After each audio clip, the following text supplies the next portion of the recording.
16-aastane Mirtel on üks neist noortest, kes juba aastaid on suveks endale töökoha otsinud. Eelkõige noortele sobilikku midagi lihtsat, näiteks kuskil kohvikus töötada. Kui lihtne on leida? No ütleme, et ikka päris raske. Miks ei taheta siis tööle võtta? Sest et enamasti valitakse pigem täisealisi, üle 18-aastaseid. Töötukassa juht rõõmustab, et mõned piirangud on sel aastal vähem, mis seni takistasid nooremaid tööle võtta. Eile otsustas siis valitsus muuta seda määrust, mis lubab noortel teha rohkem tööd, erinevaid asju, näiteks oli reguleeritud seda, mis müra, et oli kartus, kas noored tohivad muruniite või muid haljastustöid teha, eks ju. Et noored tohivad palju asju teha ja loodan, et Riigikogu võtab vastu ka selle seaduse muudatus, mis puudutab noorte siis õigust koristada ära tühja veiniklaase. Minu arust ei ole väga õudne asi, et noored ka seda teevad. Kuid noori on palju, töökohti vähe ja töö leidmiseks tuleb olla väga aktiivne. Ja leidlik, Võrtsjärve ääres elav Henri tegi koos abilistega endale veebilehe, mille abil saab teda kutsuda rohima, lapsi hoidma, puid laduma, loomade eest hoolitsema ja nii edasi. Kusjuures palgaga on see, et nii palju kui inimene suudab maksta 5 eurot, see ei ole ka halb, et mul ei olegi kindlat tegelikult. Mul oli ka kodulehe peal alguses hinnakirja, aga siis ma lihtsalt mõtlesin, ma võtan hinnakirja ära ja panin sealt teenused, kuna ma ei taha väga kallid ja mul ei olnud ise ka mingit kindlat hinnasoovi, nii et las inimesed lihtsalt ise mulle pakuvad.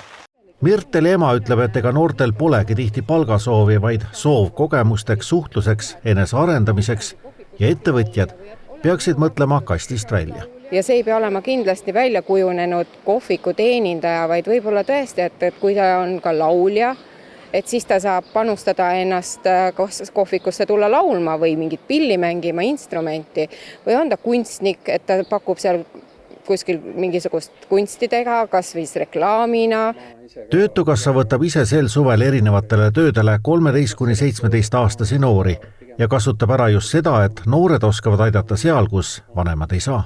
Me oleme hästi palju pingutanud selle nimel, et kuidas teha oma infomaterjalid ja kommunikatsioonitegevus noortepärasemaks, et kuidas olla sotsiaalmeedias nähtavam, kuidas rääkida noortega noorte keeles oma karjäärimaterjalides, sest nagu te teate, me karjäärinõustajad käivad ju koolides üle Eesti ja aitavad noori ja ma arvan, et see on jälle kõige lihtsam asi, mida me saame küsida, et nendelt samadelt noortelt, kes siis siia suvelt tulevad, et aidake meil need materjalid teha selliseks, et need on teile huvitavad ja kasulikud.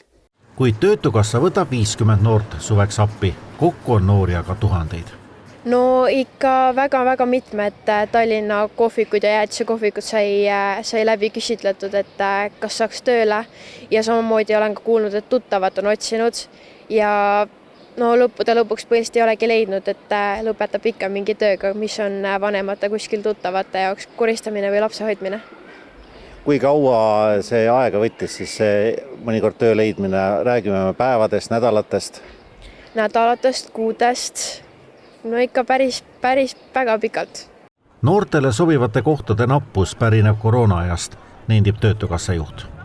Covid, kui peal hakkas, siis esimesena suleti just teenindussektori ettevõtteid, kohvikud, restoranid, teatrid, kontserdisaalid, kus oli tööl palju noori. Mis tähendab, et mitte ainult need noored, kes seal juba olid, kaotasid töö, aga mõnda aega selle sektori ettevõtted ei võtnud uusi töötajaid, uusi noori tööle. Ametlikult on tööta umbes 7000 15–24 aastast noort. See number ei arvesta neid, kes suveks endale ajutist kohta otsivad ja ei ole end ametlikult töötuks vormistanud.